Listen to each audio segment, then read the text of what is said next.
The views and opinions expressed by the Loft Party Podcast panel participants and guests do not necessarily reflect those of the Good Times with Good People company, the host, or its sponsors.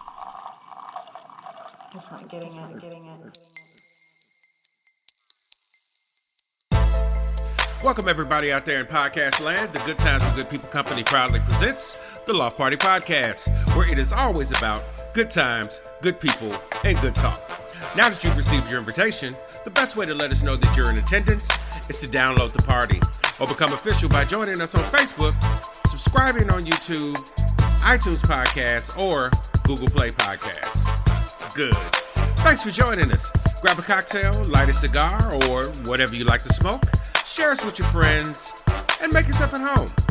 I'm your host and moderator, Rio, and let's introduce today's panel. Welcome to the Loft Party Podcast. I'm your host, Rio, and today on episode 65, but it's right there on tape, part 2. On our last podcast, we were talking about police shootings of unarmed people, and the police always seeming to get away with it. So let's quickly frame the discussion before we get started. So first, this is purely talking about things from the side of the police shooting people that we find out were unarmed, and then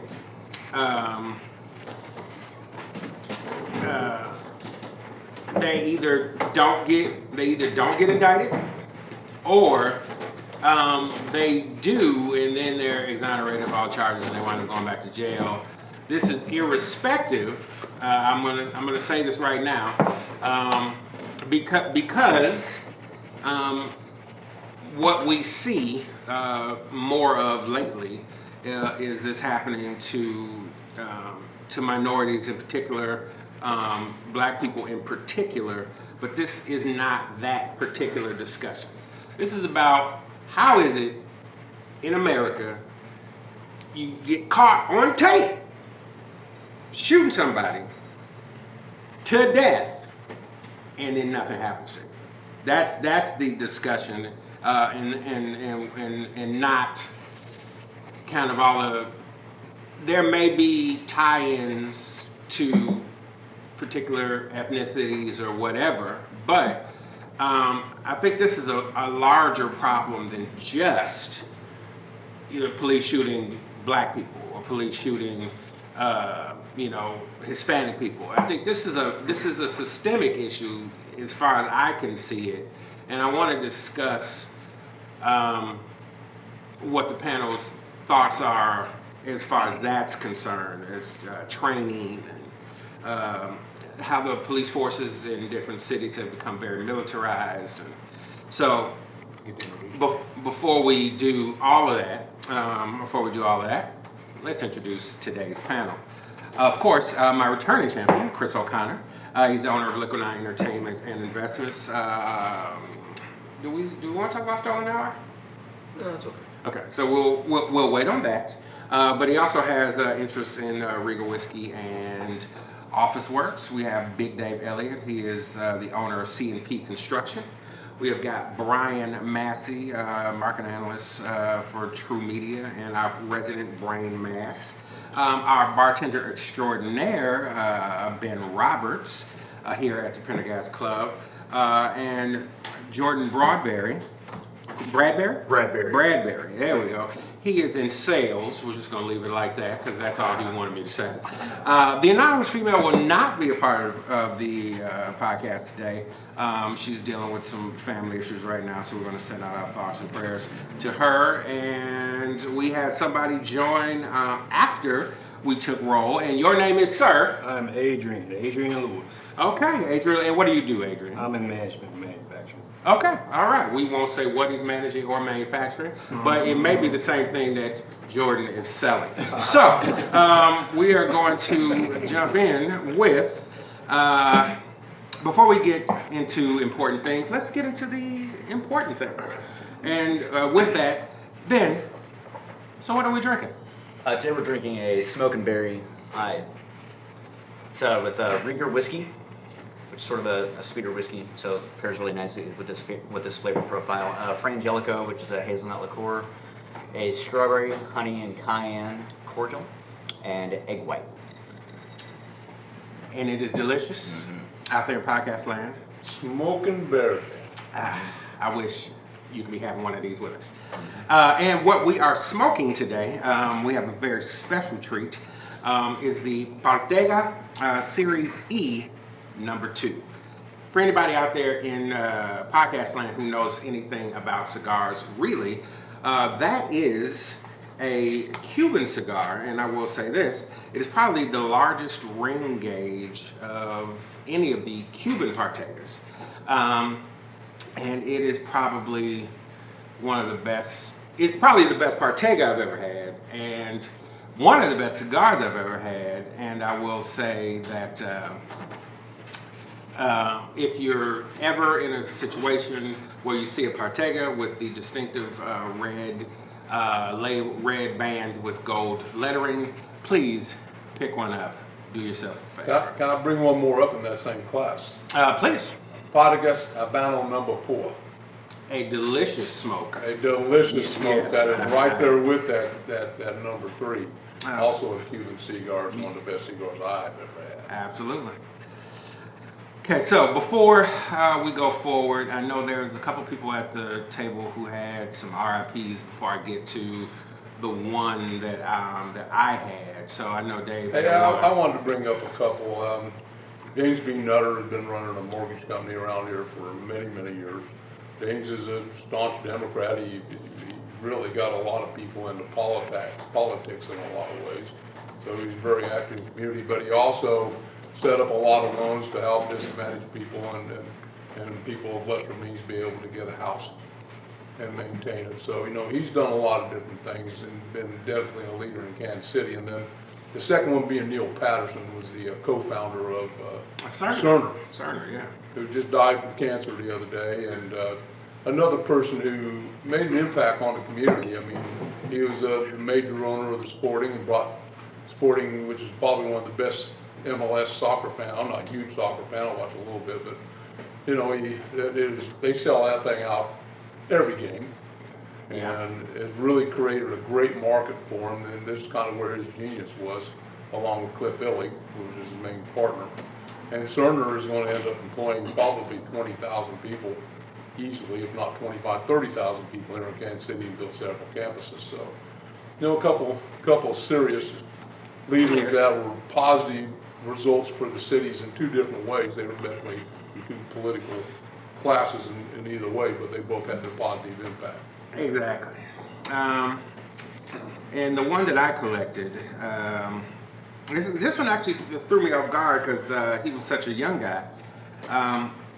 Nelson Ellis.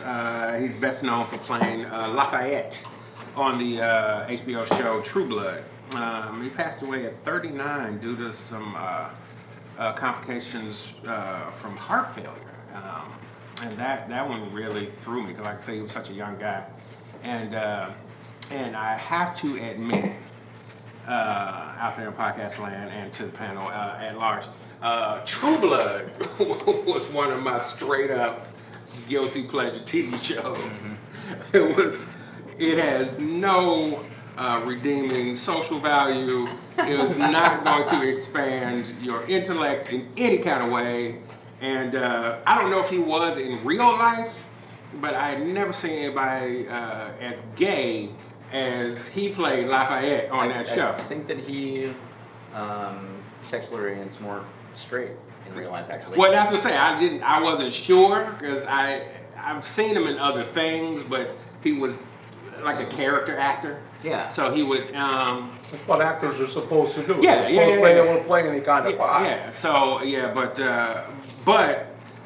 as kind of femme as he played Lafayette, and he wasn't a little dude. Like he was. Yeah. He had muscles, and he looked like he could whoop your ass. Even when he had on the Lafayette head scarf for Doggone Smith, he still looked like he could whoop your ass. But like I say, just realizing that he passed away so young, That one caught my attention, and so I wanted to send that one, and of course, to our local people that passed away, a rest in peace. And with that, we'll be right back. Hey, you can search for the Loft Party Podcast on iTunes Podcasts, Google Play Podcasts, and on our Good Times with Good People YouTube channel. You can follow us on Instagram and Facebook, tweet us on Twitter, and if you like the content we provide, donate to us on Patreon. www.patreon.com/Loft Party Podcast. You can find all of our links below. And now back to our regularly scheduled program. And we are back. And before we get too deep, let's play a quick party game. So, what website do you use the most and why? So, a few examples. Could be YouTube or Google or Yahoo or Facebook. Or it could be something else. And we'll start with Jordan. All right. Say a website I use the most. It's probably Grammarly. It's like your own personal editor. Okay. If I can say at least. Anytime you type an email, you post something on social networking, anything that you're doing on your laptop, your phone, it's synced to that device, and you automatically run it through Grammarly to pick up any errors that you may have in your writing, punctuation, word choice. Oh, wow. Passive sentences, whatever it may be. It just keeps you on point grammatically. I use that I probably funnel every work email that I ever send. I just put it right through Grammarly. Yeah. And just put it right back to my email, so it's a lifesaver. Yeah, It keeps my brand right. Because one of my pet peeves is when somebody sends me a bad email. Yeah. I just like, God, what's going on in this email, man? It's just Grammarly. That's it. Yeah, so for everybody out there in podcast land, please check out the Grammarly site because at least half of the people here at the panel wrote that down. So we can check that out. I got them saying. Brain Mass? Hands down, Reddit. I spend a lot of time on Reddit. For those who may not know what Reddit is. So Reddit's like a post board that has, so there's like the general Reddit, which is the full site, and then there's things called subreddits, which are basically categories for groups to discuss things. And there's an algorithm that does upvoting and downvoting, so an account can upvote or downvote only once, but any topic in the entire site. And so the algorithm pushes the most popular things to the top, but it's also time bound, so after a while those top things start going back down. So it's the first thing I check in the morning is I go to all, so I look at everything, and then hit refresh and see if there's any kind of news, because that will almost always be at the very top if something happened. And then outside of that, if you have any kind of interest whatsoever of anything, you can find a subreddit for it. It'll usually have a lot of resources to learn that subject, just to talk to the community, different people that help out or have a lot of influence with that community. So it's got about everything in there. Brain Mass, I got a question for you. You really the dude that did the CNN thing with Trump, didn't you? You let the other guy take a fall. You did it, and he took it, and it had to be you.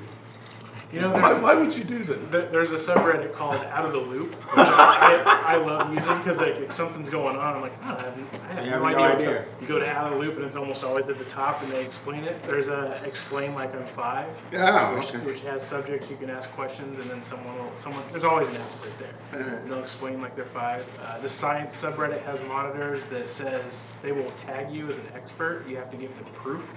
Of course, everyone's pretty much anonymous, but they can prove that you are an expert in a certain field, so you can answer questions legitimately, and people will say, nice. this guy's an expert. So, yeah, it's really cool. And I'll piggyback off Brian because that's my answer as well. Reddit is easily what I use the most. So not only can you get a hold of just about any subject matter out there that somebody will have knowledge and expertise, and they'll willingly share all that information with you, and it's all anonymous. There's all kinds of just dumb. Now, I guess random. now everybody. You want to watch cat videos? Watch cat videos. Yeah, like the most I've seen on Reddit, or I should say, people who go to Reddit all the time. You're the first two that I think have actually kind of go for intelligent reasons. Yeah. Like everybody that I've known who goes to Reddit all the time, they go for the worst, most crass memes I've ever seen. Yeah, because they're on there in my life. Yeah. And That is true. There are a lot of really bad things on there because it's all anonymous, and they try to keep an open. You know, you can make whatever you want. Subreddits. That means there are also bad things. Yeah, they just try to limit, obviously, like illegal online activity, Right. And rampant hate and just full-on bigotry and stuff like that. They really try to curb, but I mean, if it's just people being nasty, they don't care. What's nice is you can. And what I mean by that is just really off-the-wall, stupid, crass humor is fine, but as long as you're not hurting anybody. yeah, I mean, if it's just crass humor, it's, You can to each filter his the own. things you see. You can build your Yes. own front page. So you're saying, I'm only sub to these subreddits, so only those will show up in your algorithm. Yeah. So there are some really awesome ways to use it. From what I read, it's the ranked number 6 for all internet traffic. Yeah. Wow. All right. Big Dave. Well, as everybody on this panel that are regulars knows, that I'm total computer genius. I got hundreds of websites I go to, but mainly I use Google. And I open up Google and I go to email, and then I read email, and then if it's raining, I go to IntelliCast so I can see where the rain is. That's it. Okay. All right. Pays to be brilliant. Adrian. I look for pointless information on YouTube. Okay. This is basically what I do. Okay. Great. I'm not mad at that. I'm not mad at that. I do go to YouTube to listen to the Loft Party Podcast. Aha. Well, I'm in my truck, okay? You take a nice ride, you need to listen to the Loft Party Podcast. Might catch Big Dave saying something stupid. Chris. Huge fan of Reddit also.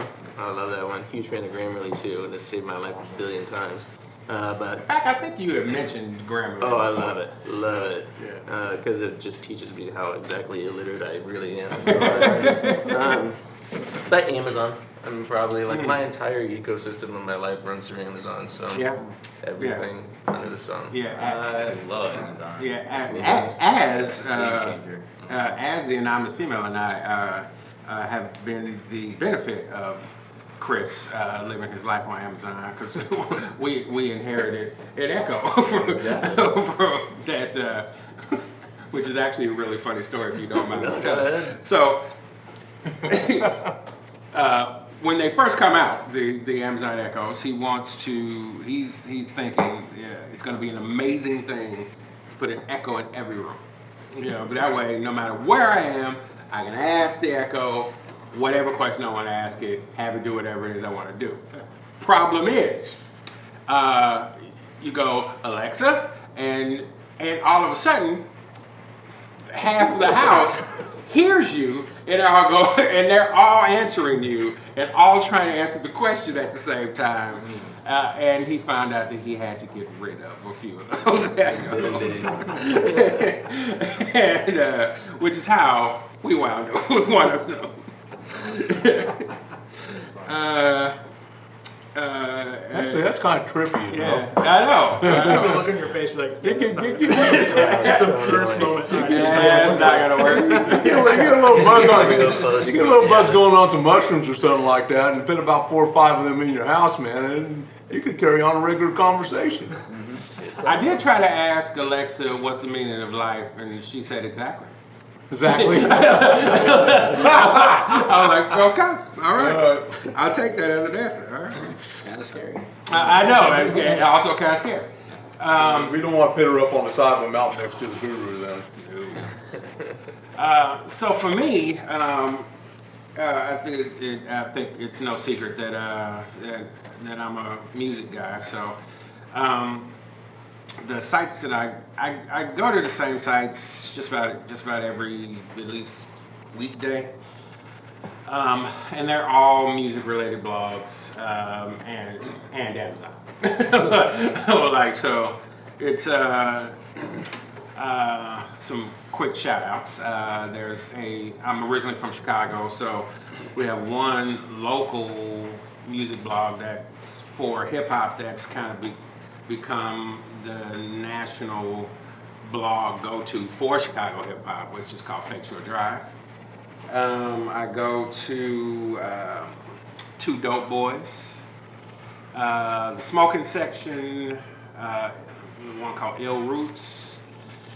There's a few of them that I go to every day, and I come into work, I log in, I check all my work email, everything, then I open up all the blogs that I'm going to check over the course of the day, and usually in the morning is when the most stuff is up. Maybe one more time during the day you'll get a real bump with some things that came up, but as the day goes on, I'm closing them down because there's nothing else that's going to come out that day or whatever.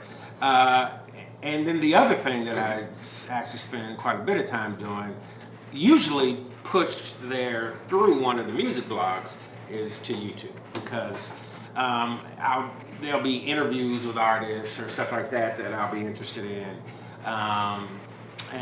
or somebody will ask me a question of how do I get to the Loft Party Podcast on YouTube, and I'll wind up sending them a link. And so I do a lot of stuff on YouTube as well.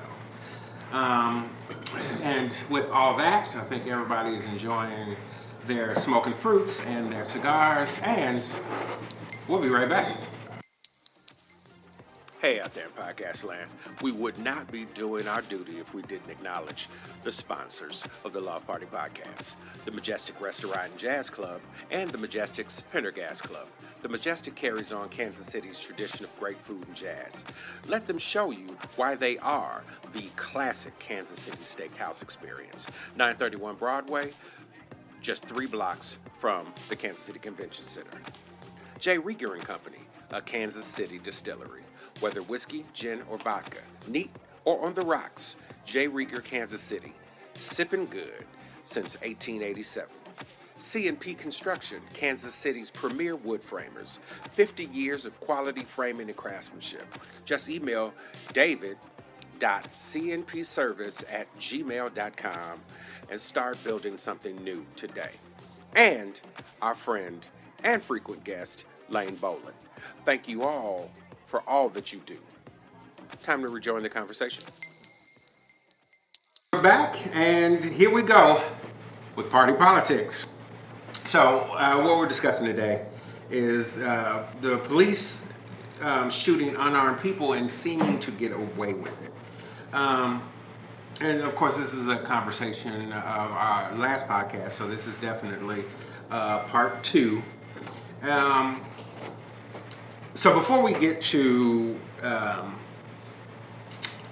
kind of training issues and the militarization issue, I want to go around the table and just get any feedbacks, because not everybody was actually here during the last show, so I want to give everybody a chance to just give their 2 cents on the topic at large. Jordan, you were, but please, if you've got 2 more cents, you are more than welcome to throw them in now. Okay, and that was just in regard to the general. Yeah, just in general, just your thoughts and feelings, and maybe anything that you've learned in the past couple of weeks that we didn't discuss last time about police shootings. I think we hit all the hot points. Definitely a couple of weeks ago. Any more? I mean, I just think that it's a disconnect. I think it's a disconnect age-wise. It's a disconnect culturally. Oftentimes intellectually. So it's anything that you don't have a full knowledge of. I think there's some there's a tad bit of fear. Yeah. If I'm using the right word there. Yeah. And so I it's think just, you might be right.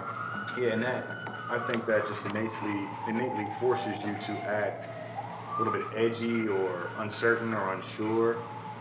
So I think that, in my opinion, it's I think some sort of exposure therapy should be done with the police department in general.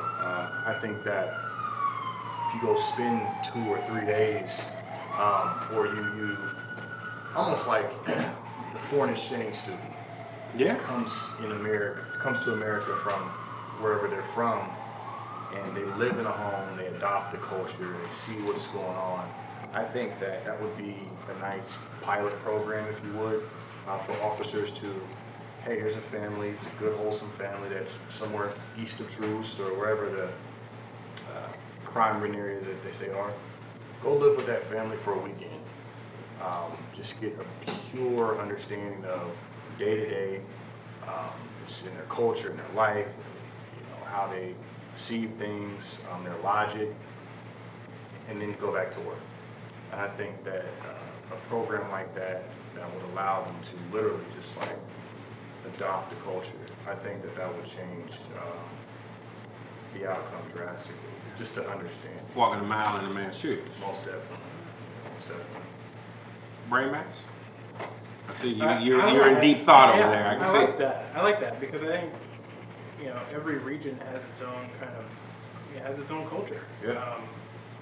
And for the right situation, you have to have the right skill set, and that would be how you build that.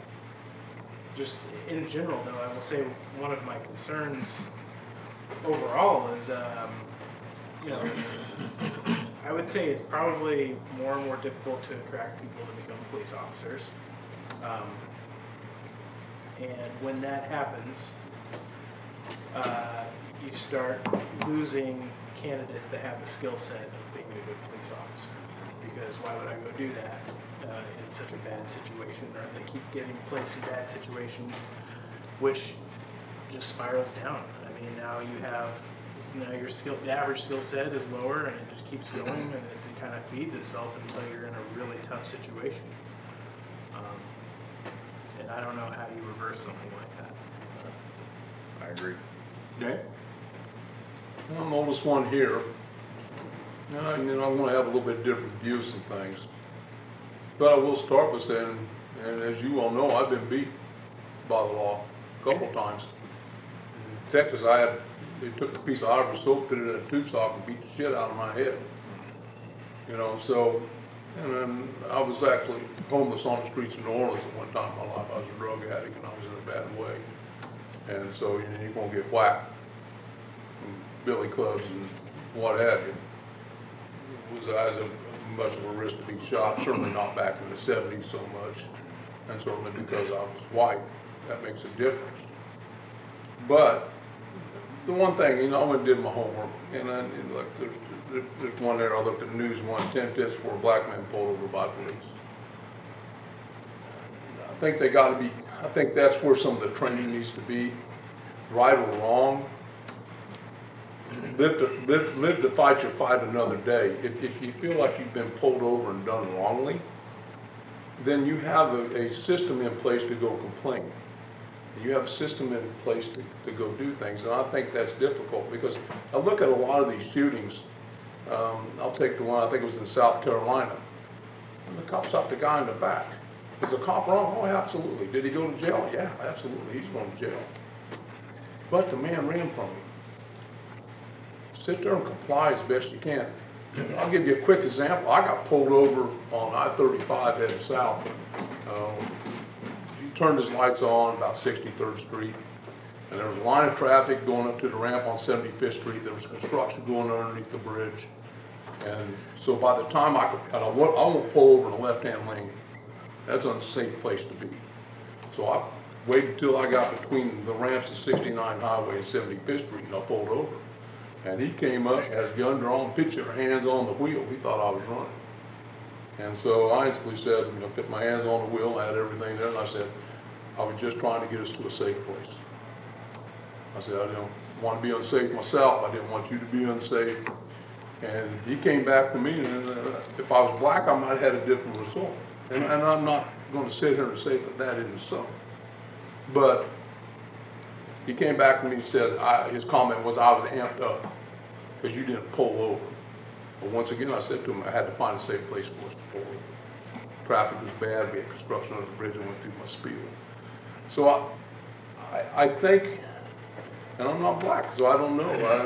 I don't, maybe I don't understand the issue well enough, but I'm going to be complying as best as I can, even if I felt I've done wrong, or even if I felt I just got pulled over for driving while black, which happens. You know, I will say one thing, and I really wish the anonymous female was here to hear what you just said, because I have to say, I commend you for saying just that one little phrase. I'm not black, so I don't know. No, I don't. Because that, I think right there is where it starts. You know, like everybody here has a very different experience with the world. You know, today on the panel, you can't see us out there, but today on the panel, it's 4 white guys, 3 black guys. And I could probably throw something anecdotal out, and Adrian and Jordan would probably know exactly what I'm talking about because the world, we experience the world in a very different way. And that is with being sensible, cooler-headed gentlemen who are going to comply as best we can. And we still experience the world in a different way. But the fact that you were even able to make that acknowledgement, well, I think that's to me, that's where it begins. But we were also taught as kids, you run from the cops, he might shoot you. Yeah. Yeah. Yeah. Well, and here's the difference in a black household. It's not you run from the cops, you might get shot. It's you might get shot. Yeah. Period. So a lot of times guys are like, hey, you have to I'm gonna flip this coin because you have to be a lot cooler about how you handle yourself and control your rage. I think a lot of African Americans see it as a lose-lose situation, period. Whether you're caught, whether you run, you know, you have, I think the negative side of it, a lot of African Americans see that they don't have a standing chance, whether it's in court, whether it's on the outside, if they comply. And I think what you're seeing now is an ugly mirror of that, from the perspective of a black male. I was in my mid-20s, and I went out with some friends of mine. And I'm from Georgia. I'm a southeast, rural, country, black guy. So from what part of Georgia? It's Douglas, Georgia. How far from Atlanta? About 3 hours. Okay. Savannah, 2 hours. Okay. That's country. Country. And I lived in country Louisiana, Yeah. Nashville. So you probably know I absolutely some of the mindset and I that worked exists. with the brothers. You know, Yeah. I understand. I learned a lot coming from Northeast Missouri, where I came from. Graduated from high school, basically an all-white town. Mm-hmm. To go down south was an education, one of the best educations I ever got in my life. Yeah. Can't teach that in school. It's a different perspective. I went out with a bunch of white buddies and a couple of their sisters. We went to a redneck bar. We all hung together down there. Yeah. So one night I'm standing, hanging out, having conversations with my friends. This guy, probably in his early 70s, walks up to me with a Yoo-Hoo bottle and just wants to clock me upside my head. So of course I grabbed the bottle from him, and I'm not doing anything. I'm standing there minding my business. Probably been there for about an hour, but have been harassed by the bouncers ever since I've been in there. So I remember saying distinctly, I don't necessarily feel comfortable going in here, but I'm with you guys, so I'm cool. Well, come to find out, the guy that was trying to hit me in the head was the owner of the bar. Yes. I get thrown out because they thought I was trying to cause some ruckus. I walk to the sheriff and I say, hey man, if he didn't want blacks in here, then I guess maybe he should post a sign or something like that. He says, why don't you just go home? So you never feel like you have a voice. You never feel like you have that respect. I go and file a complaint the next Monday. This is that Monday. And the guy that I'm filing a complaint with, oh yeah, we know him. He's just an old, crazy old man. Go home, get over it. No, you shouldn't have to go home and get over it. I should be able to press charges, file a complaint, and they should be able to go in and investigate that process. But you He also literally tried to understand, assault you, correct? but you also understand the way of the South and how it was. Absolutely. And I went to one of my boat skippers when I worked on the boats when I first got my jobs down in Louisiana. After I got off the streets, was a guy named Pepper. And I went to all black bar with Pepper one night. Yeah, I can imagine. Buras, Louisiana, down in Plaquemines Parish, down in the Delta. And so, you know, it was a different experience. However, I did get laid. Just saying. Well, I guess I'll continue the conversation we're having right now, which is about the experience that we get differently when it comes to interacting with police officers. And I didn't really understand the scope, the vast difference that really was until, I don't know when I talked to you about this. It must have been 8 months ago or something like that. But I was having a conversation with a friend of mine named Antoine, who I've worked with for a while, and he's one of the chillest guys in the world. He's a black guy, and he like me but for a long time, we both walked the city. I'm talking just like, midtown, downtown, etc. And I've always thought like this is like the liberal epicenter of like the state around Kansas and Missouri, right? Like these problems aren't, they're probably still there, but not as bad. And then after having a long conversation with him, I realized how wrong I was. I mean, this is a guy I've been walking the street for like 7-8 years. I didn't drive. I could get anywhere I needed to be by either walking, cycling, or catching a taxi or a bus, right? He's the same way. In those 7 or 8 years, I never got stopped and questioned by the police once. I asked him how often that happens to him. He said about once a month. Yeah. What's that tell you right there? And when you grew up in Chillicothe too, Yeah. I grew up in Kirksville, so Right. we grew up in very similar towns. Yep. So And we had our cultural awareness grew as we got older and then became Right. to be able to see different things. yeah. So I mean, whenever you and he hasn't had any like massive issues with it. It's just like he gets stopped, questioned, and asked like, do you know anybody who's doing anything wrong and all this stuff. But like a police officer would never come to me and ask me all those questions and ask me what I'm doing walking around. I mean, where even I'm going. Carolyn Yeah. got stopped in the river market. Really? In the river market. Yeah. Hey, what are you doing here? Where are you going? Wow. Carolyn. Yeah.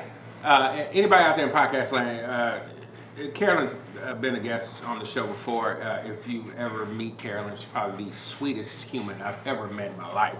Beautiful woman. And black girl. But to think that Carolyn, of all people, would get stopped in the river market of all places is just bizarre. So, yeah. So, and that's just like with just like the kids who go cops in Midtown, and hopefully there hasn't been a lot of that. But imagine like with a worse police department, with a worse culture, with a more innate racial profiling culture, and like said department, and having these communities have to deal with that kind of thing. And it's shown that that's absolutely the case in certain places in America.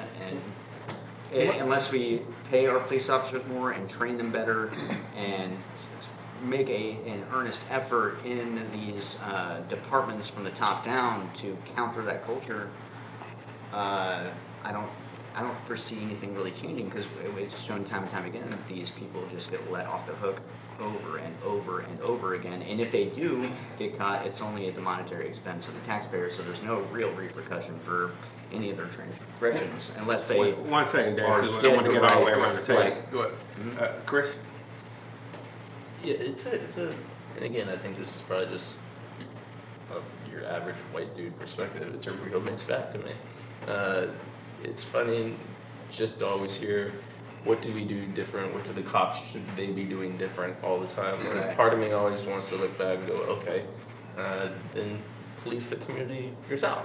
You know, I mean, it's a mixed bag. So there are neighborhoods that are bad, and it would be nice if at a community level, you know, that kind of became a community problem.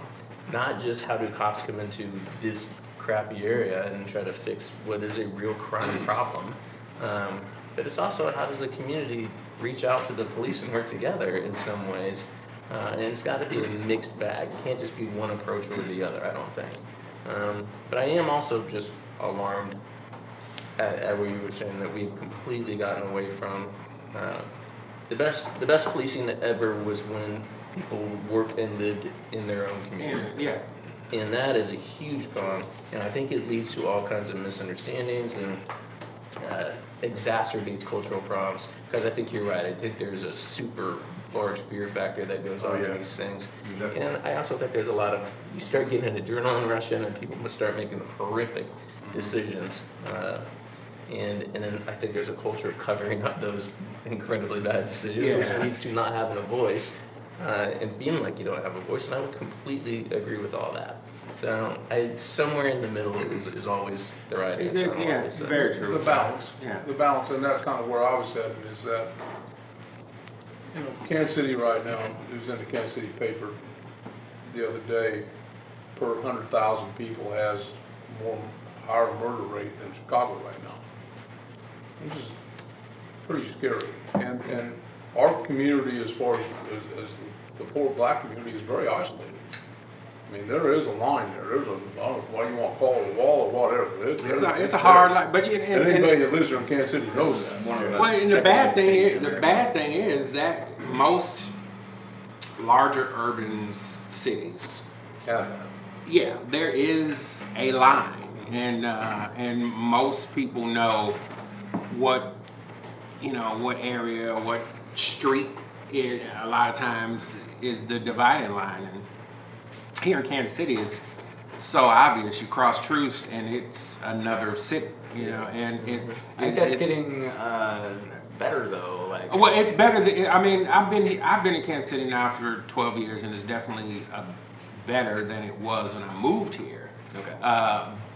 It's as far as development on the other side of Troost.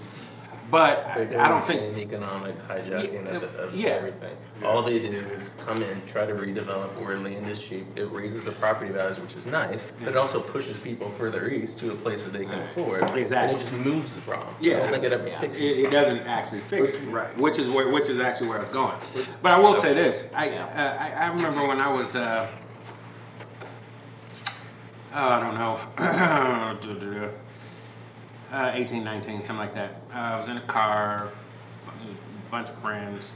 We were, it was a mixed group of friends too. It was 3 black guys and 2 white guys. And we were all riding in my, at the time, still is this car, 78 Monte Carlo. Love that car. That's my old school shit there, man. That's my old school shit there. Yeah, I say. So, we're going to, supposed to be going to a house party. This is in the south suburbs of Chicago. And, you know, we're just trying to find the place. Wind up getting pulled over. You know, cop comes up, license and license registration, all that.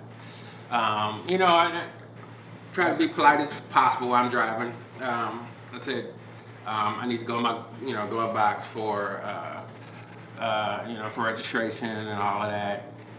And I asked my friend Mike, who is, I tease Mike that he's probably the blackest white person I ever met in my life. He's sitting in the passenger seat, and I said, Mike, would you go in there and grab my registration out for me? And I keep my hands on the wheel and all of that. And so hand him the stuff. And so how cops always have the radio at their shoulder. And he says, and I tell this story, and people never believe me, but I think you two may believe me because you probably have been in a situation something similar. He says to dispatch, yeah, traffic stop. Yeah, I got 4 niggas under possible, and proceeding to give license. Yeah, as if he had said nothing. Standing right outside my window, he hadn't walked away or nothing. He was standing right there, and I was like, did he? And I didn't even get the whole thing out of my mouth. And Mike and Marcello, God rest his soul, who was sitting in the backseat, they're the hotheads out of the crew. And Mike goes, "The fuck did he say?" and I was like, "Mike, shut the fuck up." And he was like, "Oh, hell no." And I was, "Mike," because once again, Mike might act blacker than most black people I've ever met. He's still a Greek boy. You go get us killed, dog. Shut up. So he does his thing, gives my stuff back. You know, where you going? Why you here? You know, why you in this suburb? Trying to explain to him we're looking for a party. So he eventually just lets us go because there was no tickets or anything, any violations that he could find. So he lets us go with a warning because he really didn't pull us over for any other reason. And he saw a group of guys in a car and EWB. Yeah, that's exactly what it was. And so I tell the story, and you go to Prairie Village and that'll happen to you here. Hey, and I guess Greenwood, it'll happen to you here. Yeah, and I guess that's the thing. I've told the story to friends over the years, and I get the same reaction. I get the kind of knowing smile or laugh from my black friends, and kind of the outraged face from my white friends, because I think that story kind of encapsulates what I mean by just living 2 different experiences. It's just, and oddly enough, I've, I don't harbor, any ill will toward cops in general, or toward anybody in general for that matter. But I do recognize that the rule book is different depending upon who's behind the wheel that day. Which takes me, I guess, to the next topic, which we've kind of loosely touched on, but I kind of want to talk about, and I think I may want to add in community issues toward the end, but I want to start with training issues. I've always felt that I didn't have a good answer to train what a training regimen would be, but I think you may have had a really good idea, with what Jordan was saying about maybe having an officer who's going to be policing this area. Maybe he has to live there for a few days, even a week, with the family, so he gets to understand the area that he's in and the kind of mentality of the residents. Because whether we're a mixed panel, white and black, but this could be Hispanic, this could be a Muslim community, this could be without you understanding the community that you're policing, how really can you police it? I remember when I was really young, we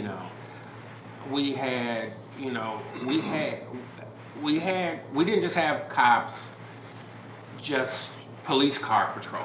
We had cops that actually got out, walked that block, they knew, like my grandparents were the Bacons. They knew Mr. and Mrs. Bacon. And in turn, they knew that Mr. and Mrs. Bacon had 7 kids, and they knew that of those 7 kids, there were grandkids. And so they knew this family. So it wasn't a, hey, what are you doing? Unless we had some strange cop in the neighborhood that day, which did happen. And on those occasions, walking to the store for my grandparents, I'd get, rousted up against the building and patted down. And, what are you doing? I'm going to buy my grandfather some Philip Morris Commanders. But for the most part, it was, hey, Mario, what are you doing? Or not even what am I doing, as if I didn't have the right to be doing it. Mostly it was, Hey, Mario. look, it was, hey, it was, it was like, He was greeting you. well, one, greeting me, two, when I was growing up, that block, one side of the street seemed to be very residential. The other side of the street is where like all the drug dealers hung out. And so if you were over on the other side of the street, you'd be like, "Hey, Mario, what are you over here doing?" I'm trying to play hide and go seek with Bam. Like, and he knew Bam was a little hooligan, but he didn't have any. He knew he didn't have any right to just roust, us just for no reason. And he'd be like, all right, be careful, and would move on, So I think probably until today, I never thought about it in that way. So, yeah, go ahead.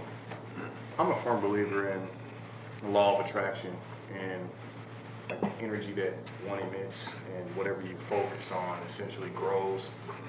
And then speaking for the young black community, I mean, you can have a best friend of yours or a cousin or an uncle. They get hired on as a police officer and you automatically, oh man, do you wearing a wire? You're like, I can't even talk to you. So it's almost like when you were a kid and you had to go to the dentist. Like, oh man, the dentist, I'm scared. I don't know. I don't want to hear you. You just didn't want to go. Right. But you have an abscessed tooth, and that's the first place you want to go. Absolutely. And it's. I think that understanding that somebody breaks in your house, somebody comes in and snatch your old lady's purse, you're coming out of the movies, you're calling a cop. And a lot of the times those police officers, they're like, look, hey, this is my job, but they go home and say, look, half of these people hate me, some of these people love me, and so there's a disconnect with them. I think that there's a bit of unfulfillment there, and I think that kind of causes a disconnect as well. So just speaking from the black community standpoint, cops are looked at as just, especially becoming one, because there's been Do they generalize? I think they generalize, and people have thrown out like, hey, well, maybe we need more black cops. Well, being a black cop in the black community is looked down upon. Yeah. And like really, it's like a generational thing. It's these cops, you can't trust them, whatever. And so that discourages young black kids, young black women that may want to be police officers to go to a police academy. Well, I want to ask you and Adrian in particular, do you feel media tends to, social media and regular media, main media, tends to want to aggravate the situation a little bit, the Ferguson effect? Oh, for sure. Where they are, they want to pipe it up because that's ratings for them. I think all this, it's all interdependent and symbiotic, because if there's not a problem, there's no one to fix it. There's no politicians, there's no alderman, there's no whoever it may be to correct or solve it. So keeping something going, keeping something flowing out there is keeping people agitated, and it's also allowing people to provide for their families because now they have a job to do. There's no way that you can explain why in the middle of an alley in the south side of Chicago, you find a crate with grenades and assault rifles, and you know, that's, to me, that's strategic warfare. You know, and so you got to ask yourself, who put them there and why? Because now that they're there, okay, well, all right, let's look at it like this. Let's get really granular. Kill someone. Okay, now the funeral home business is popping. Okay, so now you have morgue business or wherever, you know, and it's just, it translates. Insurance companies or the police that have to go to the scene, now they have to get paid overtime, so now somebody has to come out and do that. Now the politician has to campaign against crime in the area, and so it's always something. So I think if you, prison system. Right, so if you Kickbacks. definitely All that kickbacks, you know, backroom handshakes, the gravy train, man. So it's like, do we really want to solve the problem, or do we want to keep just enough of the muckety muck out there to keep everyone employed and keep everything going? You're hitting on one of my points right there, is that I don't feel sometimes that the leadership in the hood is actually sometimes always there for the best. No, not at all. No. And I built houses. I've always been socially active. I've worked hard on, and Mario knows this, I work hard with a lot of different inner city charities, and I'm very active with it. I believe in positive humanity. I believe in people up, and I believe by doing that is jobs and economy, and they flourish better. They're able to move out of their bad areas. Transportation is their biggest problem always, to be able to get to jobs and be able to get to a good job. But we built houses down there on about 27th and Benton, 27th and Montgall.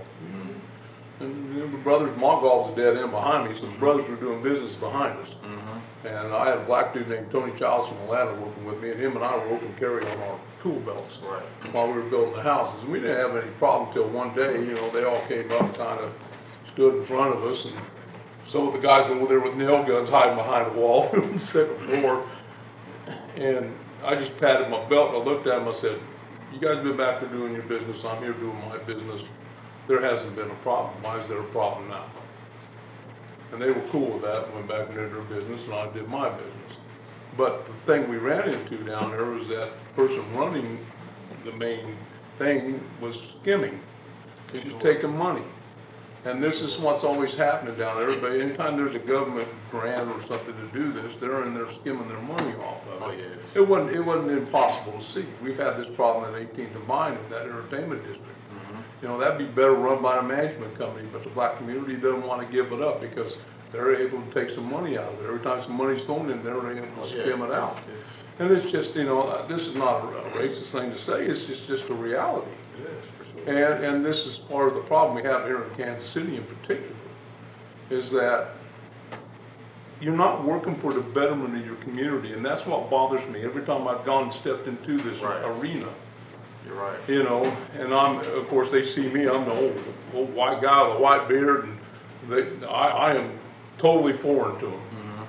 And they see me as one thing, you know, they really do. They don't know me, they just see me. So they categorize me as this. And to kind of piggyback, you said something that's important. I'm going to quote Jay-Z. I don't know if you all have listened to his latest 444 album, but he has a verse that says, how's Al Sharpton supposed to help me? And he's in the mirror taking selfies. And it's like, that, it's like an entendre. It spoke to so much. It's like, okay, is Al Sharpton, is he really an advocate for the black community, or is he getting that handout to what's going on? He's a shakedown artist. He's a shakedown artist. That's all he is. And so is Jesse Jackson, quite frankly. You're right. And it's like, okay, so now once we open this thing up, now we're dealing with, you know, young against old, intelligent against unintelligent. We're dealing with divide and conquer. That's actually the point I was going to make. You got to sensationalize it, so you always have that divisiveness. For sure. And if it continues to be divided, you always have two sides. So if you have, there's no way you can solve this problem one side. Oh, yeah. It'll take. Which gets to Chris's point. Right. You have to unify in some sort of way. I mean, that's how the civil rights movement actually gain traction. Exactly. When people of non-color got involved, and then that's when other people started. Mario knows why I think about Dr. King. I consider Dr. King one of the greatest human beings we humans ever had in yeah. America. I list him in the top 5. Yeah, I mean, it's the funny. man was phenomenal. It's funny. And we've gotten away from Dr. King, and that's one of the things that really bothers me about the black culture is that they have gotten away from what Dr. King believed. Dr. King had it right. Yeah, it's funny. I actually have had I've actually had black people ask me why I don't have more black people on the show. Well, one, I ask every intelligent black person that I meet that, hey, I'm doing this thing, you should come through and join in the conversation. And but I never wanted this show to be an all-black panel. Growing up in Chicago, in particular, there's a certain way politics get done. They call it the machine. The machine politics is serious, dirty, bloody business, and there's a reason that the last 3 or 4 Illinois governors have all gone to prison. What I've found in life is if you're preaching to the choir, you don't save any souls. You have to go and speak to the sinners if you actually want to help anybody. Yeah, get your hands dirty. Yeah, exactly. You have to speak across the table. You have to speak across the aisle. You can't just... Look, if it was just me, Jordan, and Adrian sitting here every week having this conversation, yeah, we would have good, intelligent conversations, but we wouldn't be getting any perspective from anybody else that would maybe help us even better form our own opinion. And there's no growth in that. Exactly. Well, that's been the beauty of the podcast, is then we've gone on this time and time again, is that we can talk about anything in here and we don't get angry at each other. No, and that's the beauty. That is the beauty of it. And we don't always agree with each other, but at the end of the deal, we all handshake and hug it out. Yeah. We love each other. Yeah. We really do. We got a group on this panel that loves each other. We really give We really a do. damn We really about care each for each other. other. Every single one of us. We hang out outside of doing this, because we actually all, care about each other. And that's the secret. That's right there. And I want to say real quick, thank you guys for joining in and welcome. You're always welcome. Please come more. You're always welcome at the table. Before I go to break, because we've actually had a lot of actual meat to chew on here, and I think there are other things that I would love to get to, but we're already over time, so I want to stop this section of the podcast. You don't have the anonymous female tapping her watch on you. No, because she would.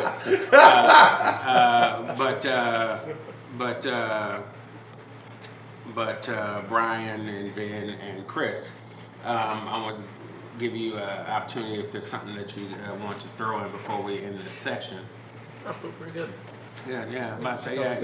It's been a really interesting conversation, and for the first time in a long time, I feel like we may have actually come to a solution of at least one piece of the problem that could work.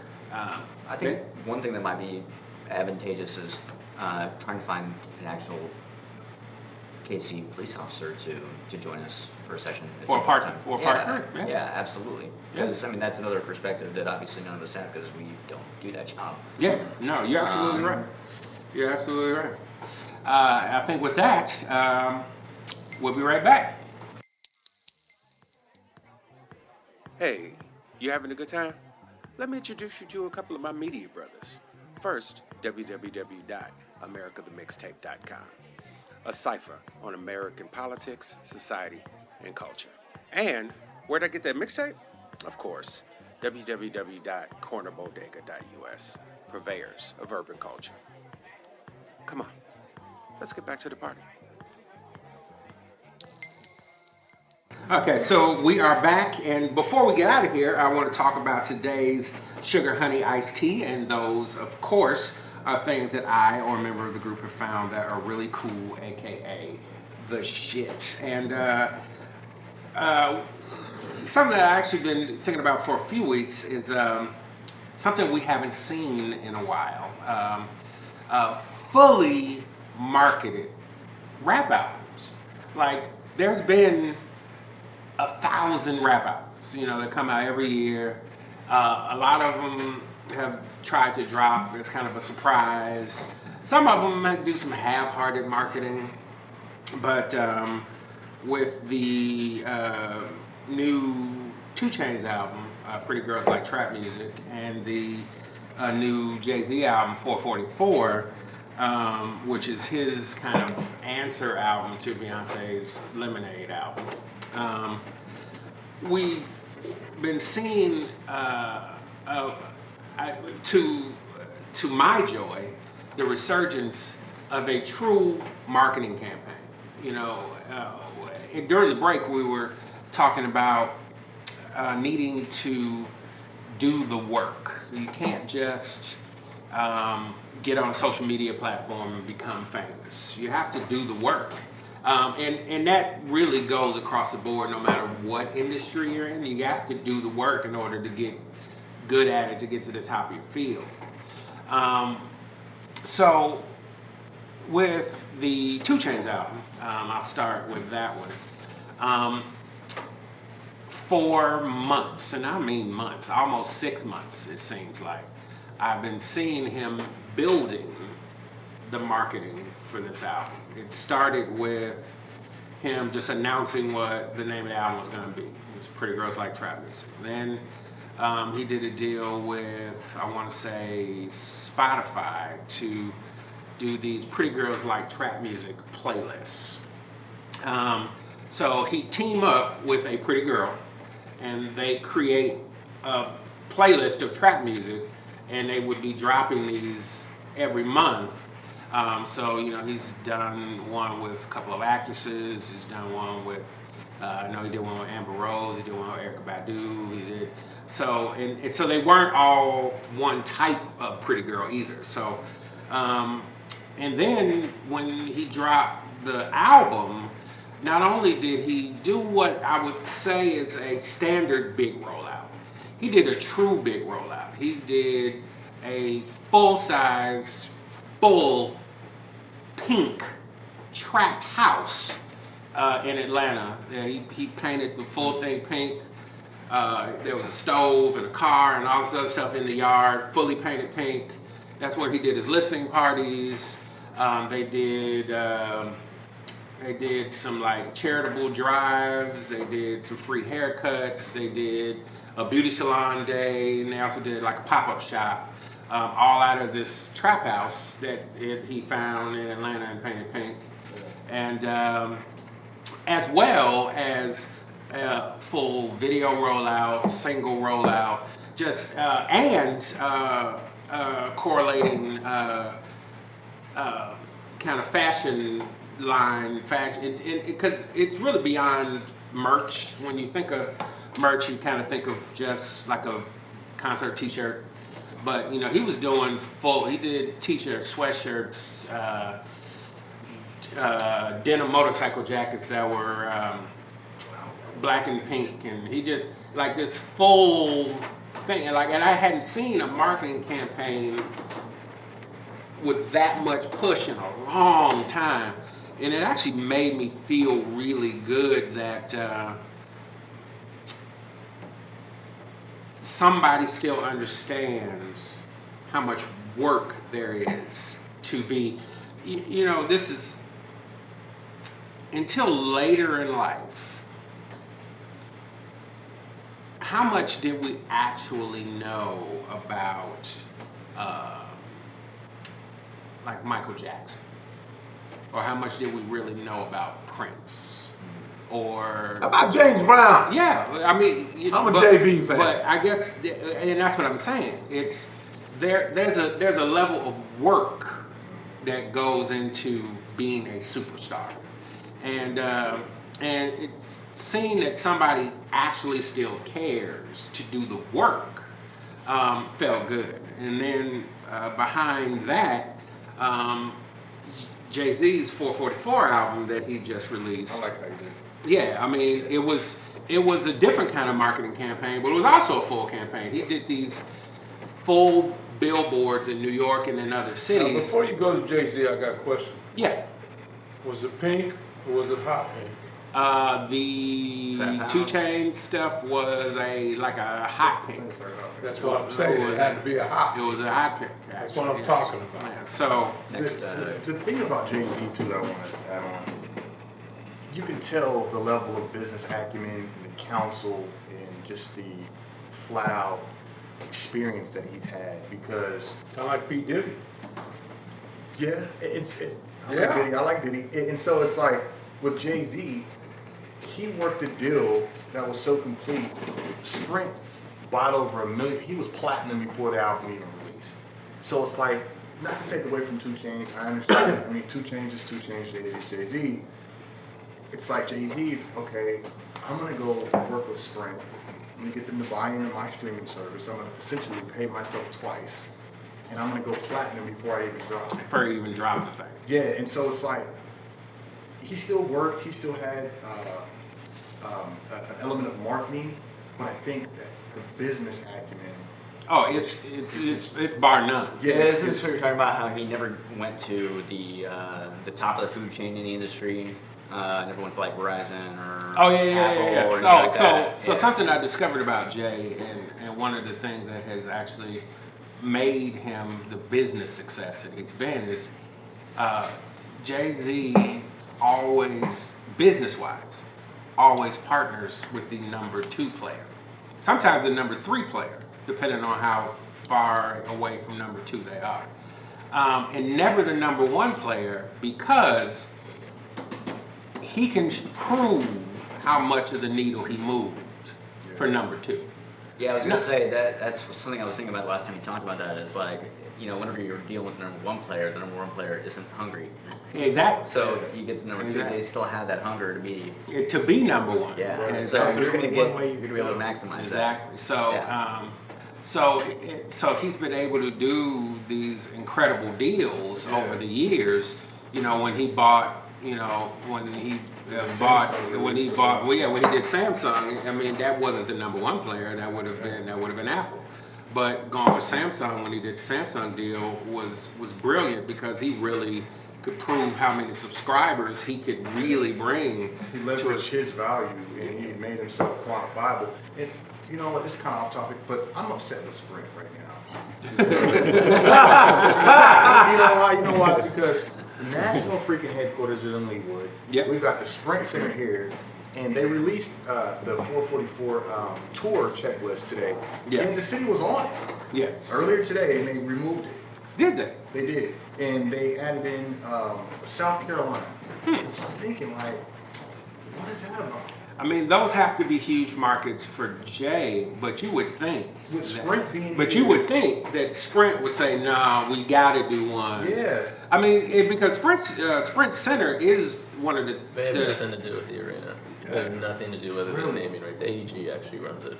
Really? Yeah. Oh, and you know what? Now that just made all the sense in the Makes world sense. because his deal is with Live Nation. Live Nation. So okay. Live Nation has an entity, Live Nation KC, right? They're all tied together, but even beyond that, I think what they're really looking at, most likely, is the fact that Kanye couldn't even draw 5,000 people to his last concert there. I mean, it was empty. They lost a shit ton of money on that.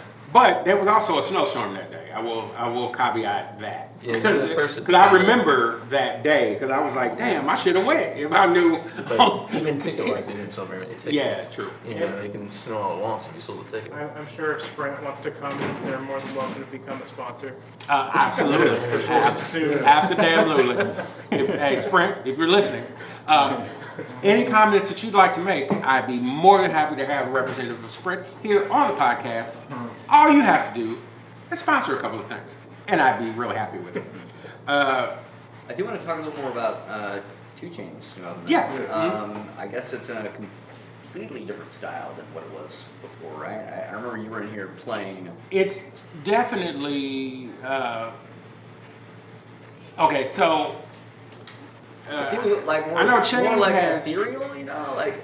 He's got more. like a It's smoother definitely matured. Sonically, he's definitely matured and has gotten.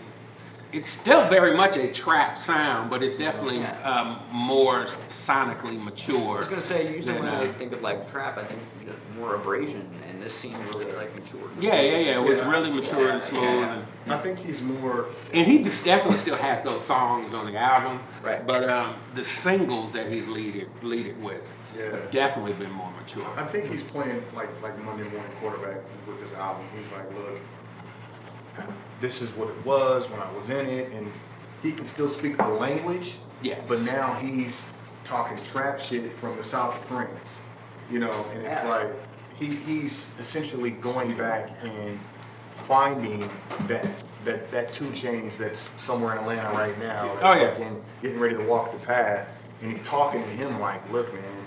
You know, you can partner with these designer brands. You can travel private. You can do this. You can do all of that. Yeah. I think that's how I do it. Yeah, go ahead. No. Yeah, I think that was the whole link with the whole Jay-Z thing. Jay-Z's 47 years old. Right. So how can you still rap about being a gangster when everybody knows you're practically a billionaire? Right. You're Well, hanging out with Warren Buffett.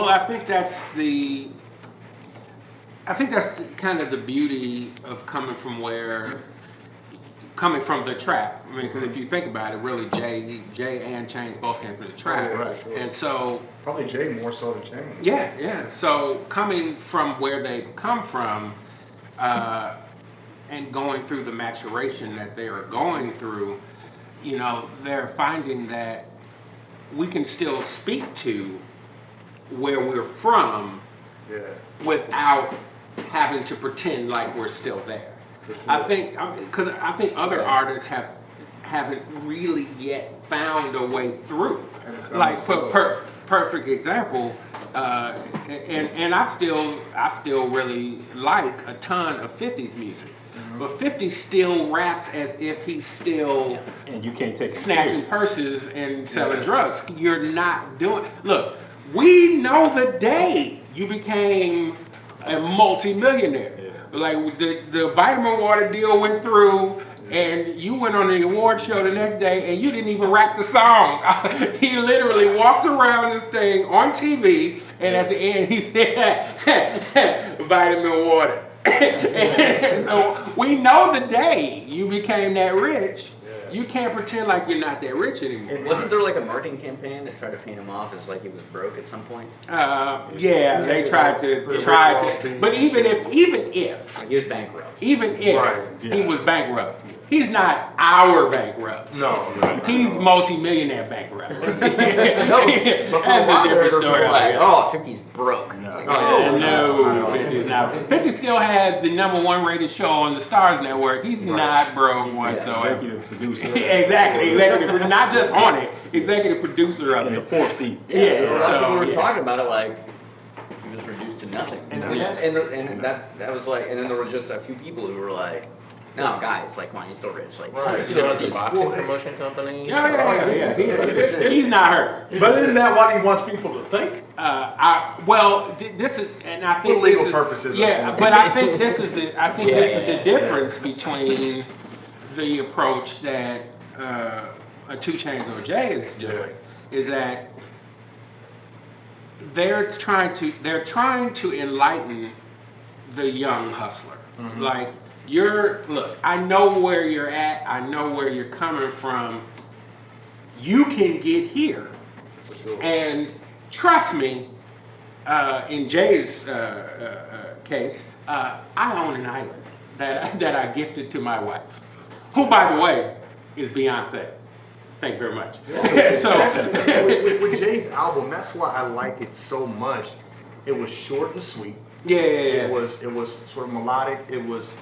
He covered generational wealth. He covered credit. He covered just brutal honesty, and it's sort of now I will say one thing for Jay's album before we wrap up, because we do need to wrap up. The one thing I will say for Jay's album, this is the Jay we've never really heard before. right. For the first time, and I will say, for the first time, I think I actually know something about Sean Carter. Right. that I never knew before. Like, he really said some personal things. Yeah. He actually, I mean, his first song is called Kill Jay-Z. Yeah. It's a second person narrative that has Sean Carter talking to Jay-Z and saying, here's all of the fuck ups you've done in your life. It's time to let Jay-Z die so we can move forward, because you've almost fucked up money, you've almost fucked up your marriage, a level of honesty And that maturity. that I don't think you that get a little older, you start seeing things differently. and so that's one of the reasons that I feel like I was so happy to see these albums be so good. It's good. And be really marketed well. They weren't just kind of surprisingly thrown out there or whatever. Like, no, they took the time, they took the energy and the money to really present them properly to the public, and they're masterful work. So I have to. One quick thing I want to throw in there, real, is you know how like when an artist dies, then their catalog on iTunes or whatever just spikes. Yeah. With this Jay-Z album, it almost forces you to go back and either buy the blueprint again or listen to his catalog, because now you know, well, this is what he was talking about. Man, so this is what he was.